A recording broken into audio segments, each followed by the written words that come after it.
There's someone you know who's never been in love. Maybe it's you. They've watched their friends fall into relationships, seen people meet and marry, heard 1,000 stories about heartbreak and healing. But for them, there's been nothing. Not a single moment where the world tilted sideways because of another person.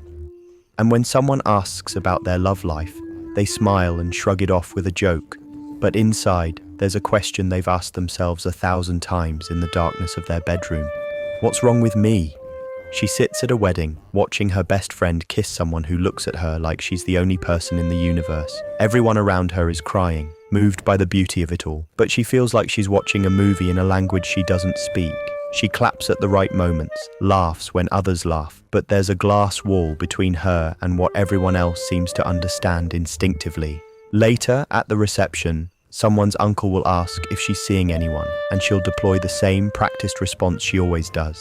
The one that makes her sound mysteriously busy rather than mysteriously broken. What you're witnessing isn't coldness or disinterest. It's one of the most misunderstood forms of emotional self-protection that exists. Some people go through their entire lives without experiencing romantic love, not because they don't want it, but because wanting it feels like reaching for something through a mirror, something that exists for everyone else but remains impossibly distant for them. And the psychology behind this runs deeper than most people imagine. Many of these individuals grew up in homes where love was conditional, transactional, or entirely absent. When you're a child and your caregivers provide food and shelter but withhold emotional warmth, your developing brain makes a devastating calculation. It decides that vulnerability equals danger, that opening your heart means inviting pain, that the safest way to live is to build walls so high that nothing can climb them, not even love. This isn't a conscious decision. It's your nervous system learning to survive in an emotional desert by shutting down the very mechanisms that would allow connection to flow through you. They become masters of deflection. When someone shows interest, they'll find a flaw, manufacture a reason why it won't work, create distance before closeness can even begin. A woman starts texting them regularly, laughing at their jokes, suggesting they meet for coffee, but instead of feeling excited, they feel a low hum of anxiety, a sense that something terrible is about to happen if they say yes. So they become busy, slow to respond, friendly, but never available. They tell themselves they're just being cautious, but what's really happening is that their brain has flagged intimacy as a threat, activated the same alarm system that would fire if they were standing at the edge of a cliff. This is where cognitive dissonance enters the picture. They genuinely want love, talk about it with longing, imagine what it might feel like to have someone know them completely. But when opportunity presents itself, every fiber of their being screams to run. They cannot reconcile the conscious desire with the unconscious terror, so they live in this painful middle space, simultaneously reaching for connection and pushing it away. It's exhausting, this internal war between what they want and what they allow themselves to have. You'll see them at parties, charming and funny, surrounded by people who clearly enjoy their company, but watch closely. They never let conversations go too deep. They share stories, but not truths. They make others feel seen, while remaining entirely invisible themselves. This is emotional masking at its finest, a performance so convincing that even they sometimes forget it's happening. Behind the smile is someone who has learned that showing their real self leads to rejection or abandonment, so they offer a carefully curated version instead, one that keeps everyone at exactly the right distance. The cost of this protection is profound. They watch their friends navigate the messy beauty of relationships, the fights and makeups, the anniversaries and inside jokes, the way two people can communicate entire conversations with a single glance. And they feel like an anthropologist studying a foreign culture, understanding the mechanics but never truly feeling the magic.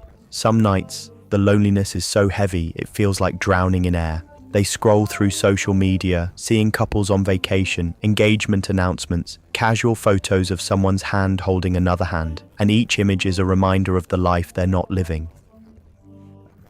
What makes this particularly painful is the shame that wraps around it. Society tells us that falling in love is the most natural thing in the world, that it just happens when you meet the right person, that if you haven't experienced it, you must not be trying hard enough. So they carry this secret sense of defectiveness, convinced that everyone else received an instruction manual for being human that somehow skipped them. They wonder if they're broken beyond repair, if they missed some crucial developmental window, if they're destined to watch life from the outside forever. Sometimes they've been hurt before, not necessarily in romantic contexts, but in ways that taught them to associate emotional openness with pain. A parent who mocked their feelings, a friendship that ended in betrayal, a childhood where expressing need led to punishment or neglect.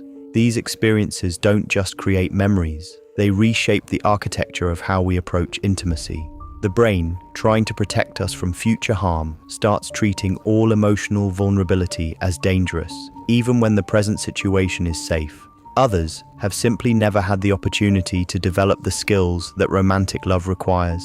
If you grew up in isolation, whether physical or emotional, you might never have learned how to recognize attraction, how to flirt, how to gradually build intimacy with another person. These aren't instinctive abilities, they're learned through observation and practice. And if you spent your formative years focused on survival, on managing a chaotic home environment, on being the responsible one while everyone else fell apart, you might have missed the window where your peers were awkwardly figuring out these skills. Now, as an adult, the gap feels insurmountable. Everyone else seems to speak a language you never learned, and asking for help feels like admitting you're fundamentally different, fundamentally less.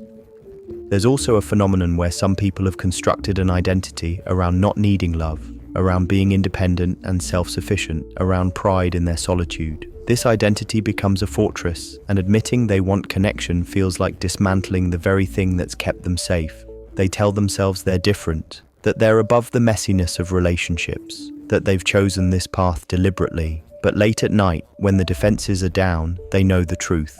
The choice was made for them, by circumstances and wounds they didn't ask for, and now they're trapped inside a story they no longer want to tell but don't know how to change. You might recognize this in someone you know. They're the friend who never quite opens up, who's always supportive of your relationships but shares nothing about their own desires. They change the subject when conversations turn to dating. They make jokes about being married to their work or their hobbies. They seem content, even enviable in their independence. But if you pay attention, you'll notice the slight sadness in their eyes when couples walk by, the way they linger a little too long on wedding photos, the quiet resignation in their voice when they say they've gotten used to being alone. Maybe this is you. Maybe you've been reading this and feeling seen in a way that's both comforting and terrifying. Maybe you've spent years building a life that doesn't require romantic love, convincing yourself you don't need it, that you're fine, that this is just who you are. And maybe, underneath all of that, there's a part of you that's been waiting, hoping, wondering if it's too late,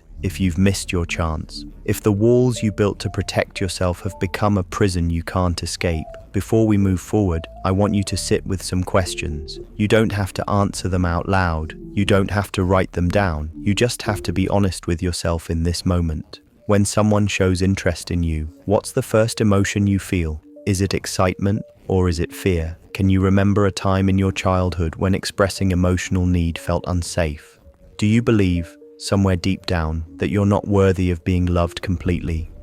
What would it mean to let someone see you, all of you, including the parts you've spent your life hiding?